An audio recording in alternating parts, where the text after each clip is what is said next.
سے پہلے نظر ڈالتے ہیں اب تک کی بلیٹن۔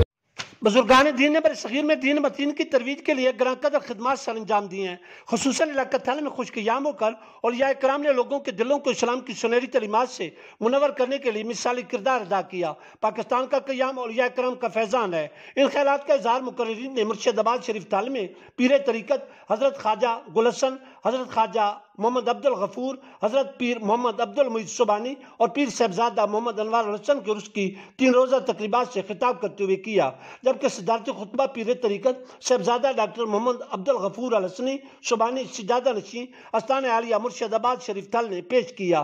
پیر صاحبزادہ خواجہ محمد نعیم الحسن سبحانی بھی اس موقع پر موجود تھے۔ بزرگان دین کی عرس تقریبات سے خطاب کرتے ہوئے مقررین نے کہا کہ قرآن و سنت کی سنہری تعلیمات ہمارے لیے مینار نور ہیں اور ان پر مکمل عمل پیراوکاری ہم فلاح دارین حاصل کر سکتے ہیں۔ اس تقریبات کے دوران قرأت و نعت خوانی اور درود و سلام کی روحانی واجدانی محافل کا بھی انعقاد کیا گیا، جن میں نامور علماء اکرام اور مشائخ عظام، قراء صاحبان اور نعت خواں حضرات نے شرکت کی۔ اس تقریبات میں ملک بھر سے عقیدت مندوں کی ایک بہت بڑی تعداد نے شرکت کی۔ لنگر کا وسیع انتظام کیا گیا تھا۔ آخری روز ملک و قوم اور عالم اسلام کی تعمیر و ترقی اور امن و خوشحالی کے لیے دعا بھی مانگی گئی۔